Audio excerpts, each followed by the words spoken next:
I'm 30 years old, and my wife, Laura, is 25. We've been married for 3 years and together for almost 6. We don't have any kids or significant assets, just more debt than cash in our checking account.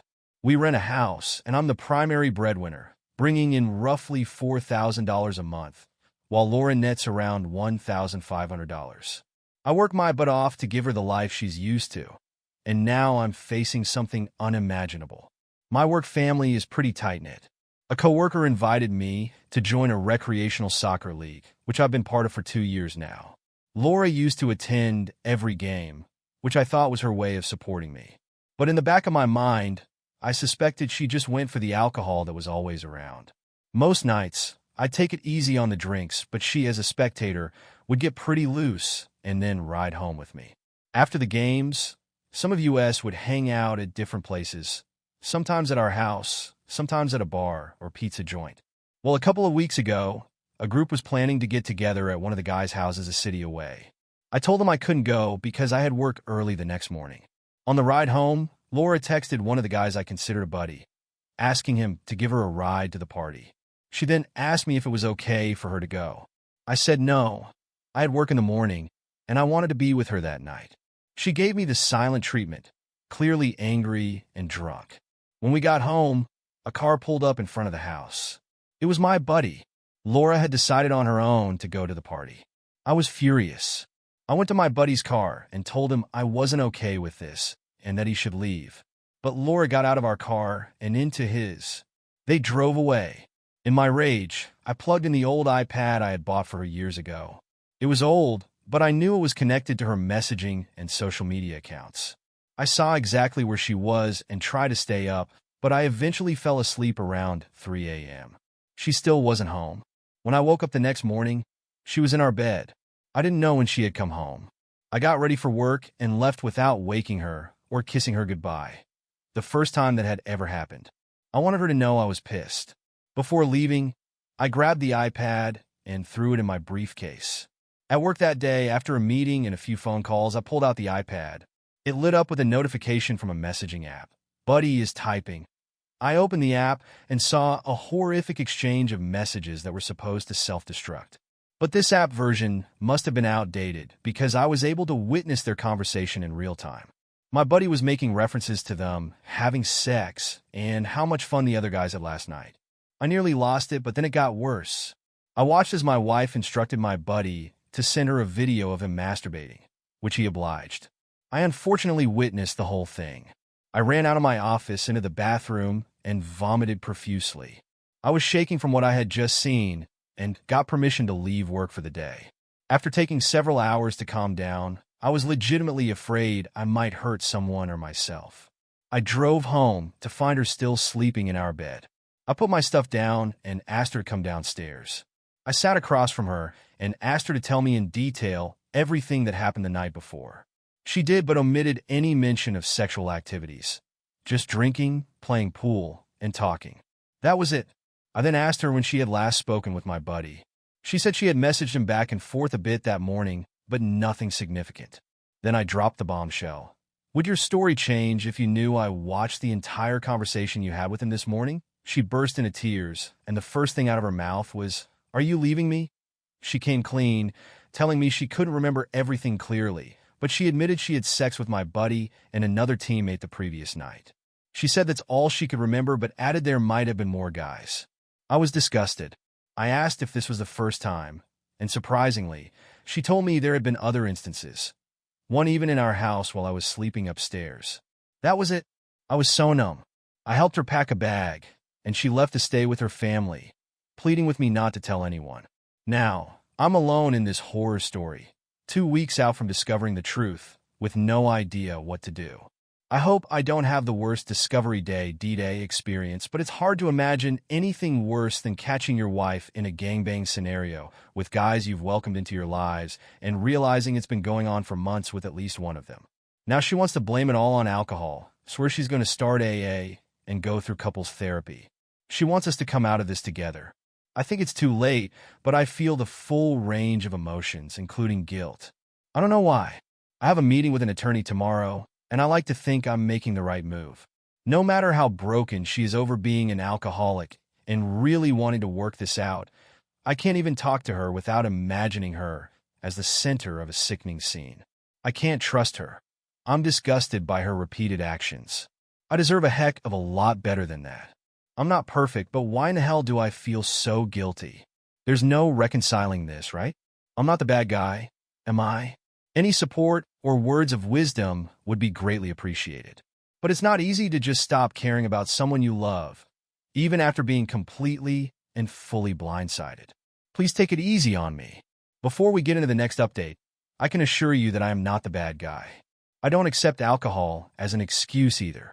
She cheated multiple times with multiple people and kept it from me. She's only sorry because she got caught and now realizes her actions have consequences. Even if I could deal with the cheating, I couldn't deal with the lying and secrets. That's where the trust really dies, in my opinion. I asked her outright what happened that night, and she offered no information until I said that saw the messages. I'll get the best lawyer I can and tell my family about what I'm going through. I need their support and someone to talk to. All right, first update. Unfortunately, this situation has gone from horrific to unbelievably evil. There isn't a word that does it justice. I made a few appointments with attorneys and one with a legal document preparation lady to keep my options open. My wife had no knowledge of those meetings. We went a few days without direct contact, but she was adamant that this time she was really going to make an effort to get us into a marriage therapist, which I had been insisting on for months before my D-Day, to see if there was any way to work through this. But I knew in my heart what my choice would inevitably be. She did succeed in getting us on a therapist schedule, but it was going to be about a week and a half until we could get in. During that time, I was literally stalking her every move from that damn iPad. I was obsessing over it, watching every message come and go, checking Facebook, Snapchat, everything I possibly could.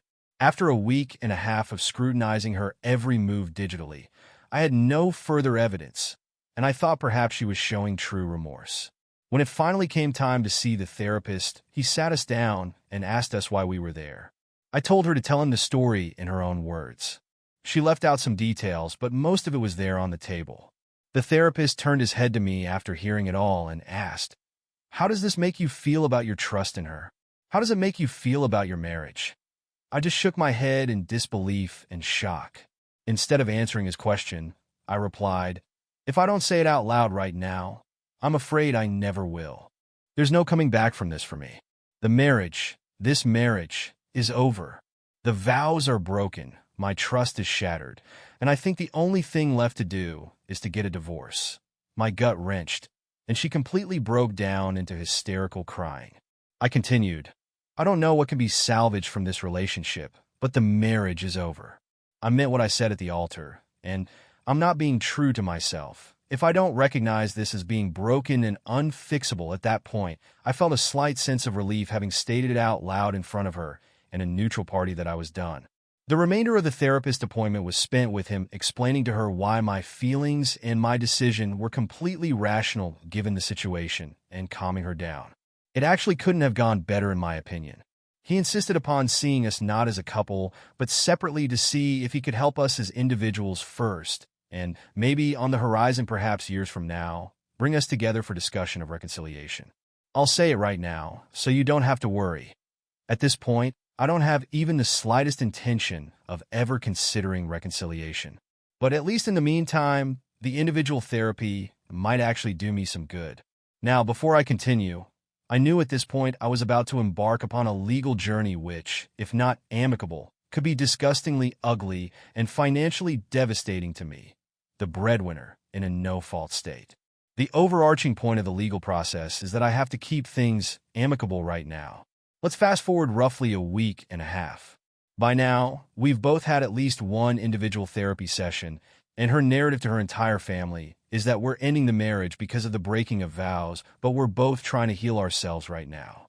She's still staying with family, and I continue my obsession with constantly searching her digital presence for any sign that she was continuing her disgusting habits. As many of you had suggested she would. Not saying it's your fault. I would have been searching anyway. It wasn't until one night last week that I realized there was a place I hadn't ever checked, the App Store. I went to the app download history of the iCloud account and saw that almost 2 weeks prior to that evening, She had downloaded a secret texting app onto her phone. My gut wrenched. I realized in one foul swoop that this entire time she had gone out of her way to hide some sort of messaging from me, knowing that I had her iPad, which she insisted upon me keeping so I could begin to trust her again. But I really think to this day that she didn't realize that an app downloaded on one iCloud device can be seen in the history from the iCloud connected device. I needed to know what the communications were within that app. I wasn't even in control of my body thinking back to those moments. I downloaded the app onto her iPad, tried a few of her most common login combos, and voila, the truth. She not only had been messaging Buddy on this app since after our first therapy appointment together, but they had been continuing to have sex with one another during times when she knew I'd be out of the area. It was 3 in the morning on a weeknight. I went into the restroom and started grabbing all the prescription strength medications I could find. I went back into my room with an overflowing handful of assorted pills that, without a doubt, would have been effective in ending my life. I sat on the edge of my bed, sobbing, ready to end it all. I picked up my phone and tried to call my mom. No answer. My dad. No answer. Finally, my sister answered. I told her what I had just discovered through violent outbursts of tears, and she could tell I was on the verge of losing it. She didn't know I had the pills in my hand, but she insisted on keeping me on the phone, albeit in the middle of the night, until I had calmed down. It took about an hour, but I was finally numb again. After hanging up the phone, I went back into the bathroom, poured the pills back into one of the bottles, washed my hands, and returned to bed to try to get at least a couple of hours of sleep. That never came. As hours passed, I realized I needed to go to work. I couldn't stand to be in that house or that moment any longer. As I got dressed, I threw the bottle of pills into my briefcase along with the iPad, both of which I promptly gave to my most trusted coworker upon arrival at the office. I asked him to lock them up in his desk and not return them to me no matter what. No questions asked. He obliged and gave me an understanding pat on the shoulder as I walked away. So now I've done it. I got what I was searching for. Undeniable proof that not only is my wife a cheater, but she's also a cold-blooded liar. I struggled for days on end, trying to decide what to do with the information I had discovered. On one hand, I wanted so badly to call her out to every possible family member, friend, or acquaintance and let the whole world know what she truly is, what she had done, and what she was continuing to do. But I couldn't. I already had the process underway for ending the marriage, but there was still a time window where she could choose to get nasty and make it costly. As days went by and more texts, calls, and attempts to communicate with me went unanswered, she finally went out of her way to stop by and check on me. I nearly lost it completely during the encounter. I was vague and seemingly indifferent to her. I didn't know exactly what to do. It wasn't until she lost her temper and started yelling at me for acting weird that I gave her a chance and asked her point blank, "Have you had any contact with Buddy whatsoever since that night?" Her response, "No, I blocked him on everything." I asked again, "Are you sure about that?" She adamantly proclaimed that she hadn't, that he was gross, and she would never do that to me. She could never do that to me. Then I dropped the bomb. "So, what about this app? And what about this video I took on my phone of that app, showing the conversations you two have been having this whole time? The pictures you've sent to one another? The plans you've made to sneak around based on my daily schedule?" She collapsed onto the ground, sobbing, crying, and begging me for what? I don't know. I kept my tone indifferent. "So here's what's going to happen. I'm not going to tell anyone about this. And in exchange, you're not going to fight me at all about anything in the divorce process. I'm going to be fair, even though I shouldn't have to be, but you're going to be served with the divorce papers and then do nothing with them. Otherwise, people will have to know about this situation and why it is that I'm being so unreasonable. Your choice." She left, and 2 days later, she was served. Since that day, I've kept my word and haven't told anyone outside of my immediate family members. But I know for a fact, using Find My iPhone, that she has visited him every single night since then at the house where he lives with his mother. Her family thinks she's going to Alcoholics Anonymous meetings every single night, but my screenshots of her location during the meetings prove otherwise. Seriously, why the hell hasn't she changed her iCloud password? I don't know why I keep compiling the evidence, but I do. I struggle right now with the anxiety of waiting for this period of time to pass until her right to fight me in court has expired, all the while knowing her family thinks she's on the right path when that couldn't be further from the truth. In fact, she's lying to every single one of them. What hurts me the most right now is the injustice of it all. She gets to be around people, her family, and act like everything is on the up and up every day, then run off each night to have sex with him, sneaking home in the middle of the night to keep up appearances. Meanwhile, I go to work each day, head home to an empty, mentally haunting house, and experience how it truly feels to be alone in every sense of the word.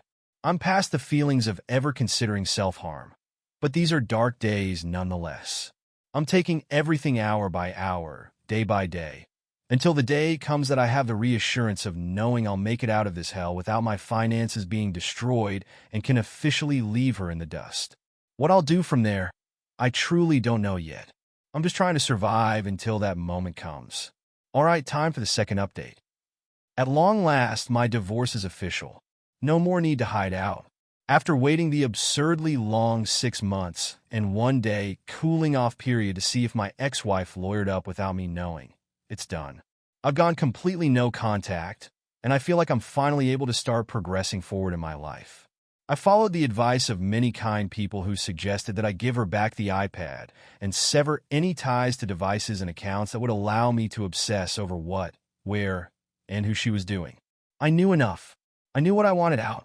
My approach to the divorce process may have hurt me more emotionally in the long run, but it didn't hit my pocketbook with nearly as much long-term impact, and it all seemed to make sense in real time as this transpired at an agonizing snail's pace.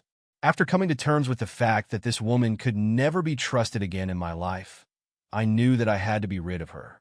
But I wasn't going to pay her month over month for half the length of the marriage to the tune of roughly $2,000 a month in spousal support.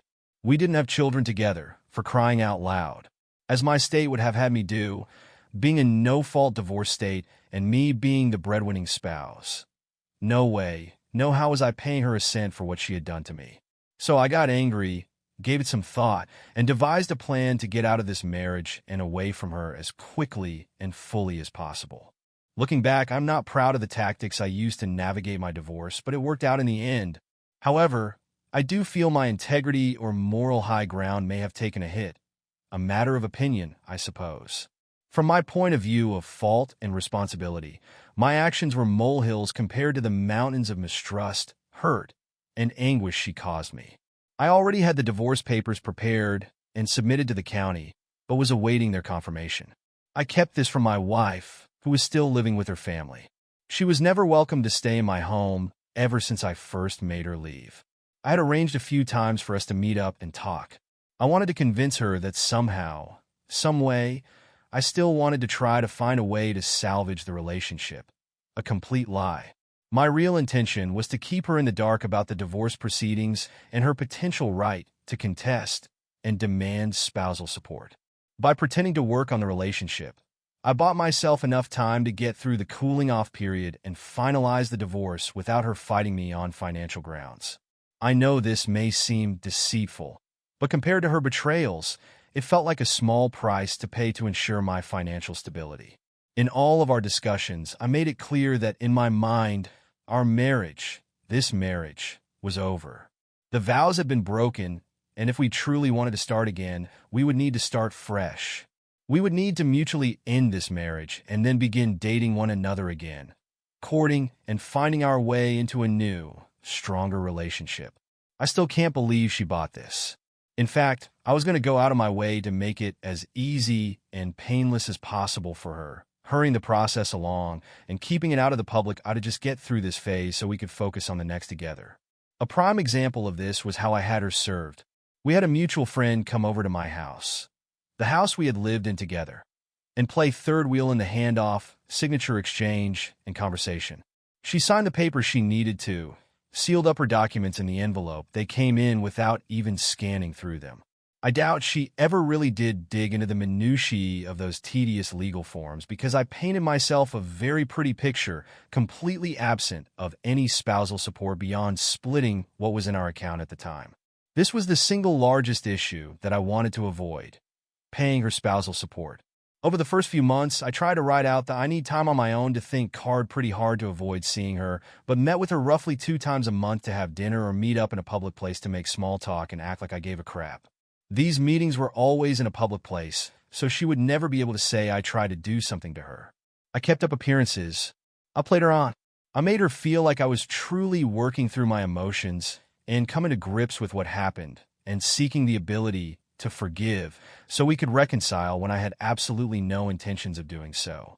By keeping her led on, I was able to cleanly remove her from my bank accounts with her actual assistance in doing so, have her removed from the lease, and even got all of her possessions moved out of our house into a storage unit. I convinced her that we would get a new place together, and having her stuff out of the house would make the house feel a lot less haunting to me as I healed. Lying to her and keeping her in this state of submission and cooperation made all the difficult separation tasks insanely easy, and she thought she was doing the right thing for us. This strategy got me through about 4 of the 6 months I needed to get through until I reached the light at the end of the tunnel. It wasn't until sometime in early month 4 that I received a text message from a family member she was living with asking if we were still working things out. This family member knew about Buddy and the truth of the story, but to keep up my reconciliation charade, I replied with a yes, why, and I received back a picture of my wife and Buddy having dinner at a restaurant a city away with a follow-up text saying, "This is happening right now." It just so happened that this family member was meeting up with co-workers for drinks after work and spotted them together. Seeing that picture made my blood boil. She was still lying to me and everyone else, pretending to be remorseful while sneaking around with Buddy. This revelation solidified my resolve to see the divorce through and ensure that she didn't get a cent more than she deserved. This is where I completely messed up by letting my emotions get to me. I texted my wife right then and asked if she could talk on the phone. She replied with a lie that she was in an AA meeting and would call me as soon as she was out. That's when I lashed back with, "I didn't know they held AA meetings in, restaurant name, and that Buddy was now your sponsor." That got her attention. She called me immediately, yelling and accusing me of stalking her. I replied with some choice words that mods definitely won't allow on this sub, basically telling her off, calling her names, and making it clear that I had absolutely no interest in speaking with her ever again. Thus, the last 2 months of the divorce resulted in her being in a relationship with Buddy, which was private at first but eventually became public. I had blocked both of them on all social media, but through various friends, information trickled in. Questions arose, and more people started contacting me wanting to know what was going on. Apparently, my wife was getting bolder and posting status updates and pictures of the two together. If someone reached out to me and asked, I would tell them as much as they wanted to know. The friendships and relationships I truly valued and wanted to salvage, I had to get on my side. It didn't take more than telling them the truth to do the trick. Having the support behind me and hearing people who knew us both acknowledge that what she did to me was horrific felt more important than the material division and the divorce itself. In those moments, I finally had people to vent to, and boy, did I vent. Almost everyone I spoke with about what happened had communicated with her first in one way or another to find out who this guy was she was posting all these pictures of. A common denominator arose from each of those follow-up calls to me. She drastically downplayed the events that had occurred, though to the best of my knowledge, she didn't deny that she was the one who cheated. I was more than obliged to fill them in on the details she chose to leave out. Every one of our friends and most of her closest relatives were in shock, and I truly believe they chose and continued to choose to support me. I found myself asking them not to rock the boat until the divorce was finalized. The more time that went by where they were together, the bolder the pictures became, the more public they went with their relationship, and the more my phone rang. It came to the point that I had to ask people to please stop informing me of their developments because it was still causing real emotional pain. Valentine's Day happened to be just a few days before the finalization of the divorce. Along with the day of love came 3 screenshots from 3 different people, all of the same social media post. The 2 of them embraced, along with a romantic description about how amazing God is to deliver such a wonderful man into her life, and that she couldn't be happier, and that she literally hopes he is a man she'll marry someday. Seeing that post was like a punch to the gut. The sheer audacity of her flaunting their relationship publicly, especially on Valentine's Day, right before our divorce was finalized, was beyond painful. It made me realize that she never truly understood or cared about the depth of the hurt she had caused. In those moments, the support and validation from my friends and family were my lifeline. They kept me grounded and reminded me that I deserved better. Despite the pain, I knew that I had made the right decision in ending the marriage and moving on. Their encouragement helped me focus on rebuilding my life and looking forward to a future without her. I would like to say it doesn't bother me, them being together, but it does. Deep down, I still feel a deep sense of loss, but now I also feel an absolute sense of pure disgust and regret at how ridiculous, grotesque, and cold-hearted this woman is. I feel sick for not being able to see this monster right in front of me for so many years. Not to mention what a despicable human being Buddy is. I truly have no respect or energy to comment or worry about him. He's sure to get hit by the karma train sticking around with her. My ex-wife, someone I truly feel like I do not know anymore, is making it a bit easier for me to move forward. The day finally came last week when the court-appointed date for the dissolution of our marriage arrived. I hadn't been served any papers, and her opportunity had passed to fight me for anything we had listed in the agreements we last drafted when we were still going to try again. I was able to keep my entire 401k, no spousal support, no additional debt in my name, no lawyers, no court, no having to ever deal with this person ever again. At the end of the day, I blocked her number from my cell phone. The next day, 7 of my closest friends, 6 of whom were friends of both of us, threw me a divorce party, which they posted on Snapchat throughout the night. It was truly a celebration worth documenting and earned every single one of them a complete social media block from my ex-wife and a few nasty texts to some of them. Her maid of honor was at my divorce party and wants nothing to do with her ever again. This is one final internal struggle I'm having. Maybe someone can offer some insight. Back during the D-Day obsession period when I was scouring her digital footprints, I stumbled upon the fact that she had been sleeping with a man from her hometown while all of this was going on. The thing is, this guy is an old flame of hers but has a wife and a kid at home. I truly struggle with whether or not I need to find a way to make sure the wife knows. I feel ashamed I haven't said anything to this point, but the thought of destroying a family and having that on my conscience is something that I have not yet been able to rationalize. Do I find a way to tell her? Do I identify myself? Do I keep this to myself? The situation is a worm in my head that is persistent and literally making me nauseous, anxious, and having nightmares on occasion. Any advice would be appreciated. Now it's time for the final update. After the divorce was finalized in February of 2019, I tried my best to go no contact, but that's easier said than done nowadays.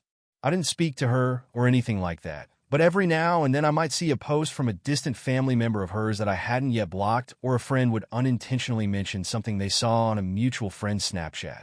Things along those lines. All of my true friends tried their best to keep these types of updates to themselves, but some news was too big to hold back. The first blockbuster came in May of 2019 when one of my best friends called me to tell me that my ex-wife was getting remarried to a guy from Tennessee. Wait, what? Yeah, it was true. My friend's husband had yet to block my ex-wife on Facebook and was able to take screenshots of the events that transpired leading up to the big news. Mind you, this all took place between March of 2019 and July of 2019. Apparently, Buddy and she didn't last too long after the divorce was finalized. I don't know the specifics about that or how it ended. I kind of wish I did, but it's not surprising in the least. Starting in April, a string of status updates on Facebook alluded to everything happening for a reason and subversive hints that she was falling in love with someone. Poor soul. Then, seemingly out of nowhere in July, a simple picture and caption were posted on her wall. The picture was of her and some random dude none of us knew or had heard of, standing in a courthouse holding hands, rings on fingers, holding up what must have been a marriage certificate, geotagged in California. She proudly updated her new last name with a caption, saying something along the lines of, "Excited to start the rest of my life with such an amazing man. Feeling so blessed. Look out, Tennessee. Here we come." I simply could not stand the intense curiosity of the situation. I reached out to one of my ex-wife's cousin-in-laws, who I got along with pretty well, to get the rest of the story. He obliged. Her new husband was someone she had met online and had been talking to for a few months over the phone, texts, etc. Apparently, they both fell hard and fast for one another, and he proposed to her on a phone call. She said yes, and they simply couldn't wait. Within a week of the proposal, and a serious attempt by her to inform her family and invite them to attend, the wedding took place in a very random town about 2 hours away from our hometown. For some reason, I do not know, he flew out to California, and the marriage took place on a Saturday. That day also turned out to be the first time that they had met face-to-face, but they were now man and wife. The kicker, according to the cousin, was that the entire family was blindsided. Most of them found out through her hastily arranged Facebook post after the fact. To say they were shocked would be an understatement. I couldn't help but feel a mixture of emotions: relief, disbelief, and a bizarre sense of closure. It was as if her whirlwind decisions had somehow vindicated my own experiences. Her actions, from the betrayal with Buddy to this sudden, rash marriage, painted a clear picture of who she truly was.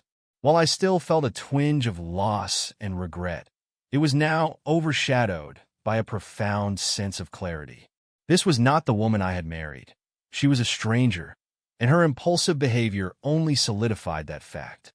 The fact that not one person from her family attended the courthouse wedding, whether that was due to the lack of time to plan or a lack of respect to attend, meant they were married unceremoniously, something I'm sure would have bothered the heck out of her. That Sunday was spent packing a moving truck with all of her belongings, and they set off east for Tennessee on Monday. I couldn't believe it. I've heard it from enough people by now to know that the story and timeline are true, but it was simply unbelievable at the time. That poor man. If only he knew. I'm sure if he did know, he would have had the presence of mind not to get married in California, a no-fault state, where he could fall into the same situation I was facing with her. Hopefully, he was simply not informed rather than being that stupid. For the time being, I did the best I could to shake the idea of both of them from my mind, but I found solace in knowing that they were moving far, far away, where I wouldn't have any chance of randomly running into her ever again. Summer came and went in 2019, but right in the middle of fall, another bombshell dropped. While thumbing through Instagram, a video crept up on my screen of my ex-wife holding a plate in front of her father, with him covering his eyes with his hands. Before I realized what I was looking at, I saw that on the plate sat a single cookie covered with blue frosting. My ex-wife's voice came through, counting down, 3, 2, 1, it's a boy. As her father uncovered his eyes, it was a freaking gender reveal video. Why am I seeing this? Her mother had just created an Instagram account, completely public, and posted this video of her husband's excitement. Apparently, Instagram's algorithm thought I'd like to see this video from someone I may know. I completely lost it. That was actually a really bad set of days and sleepless nights. The sickened feeling I had was a mix of disgust, pain, frustration, and even a bit of jealousy. One of my great aspirations in life is to become a father, and had all this not happened on her previous timeline, this very well could have been the time that we had a child together. It could have been my child. I could have been the one becoming a father. I'm 32 years old now. I thought I'd be a father by now, much less not even on a path toward having a relationship, let alone a child. I'm a mature man and realize that I do have time ahead of me to achieve that dream with someone I love and am happy with, but I can't stop myself from comparing where I am in life to where I thought I'd be by now.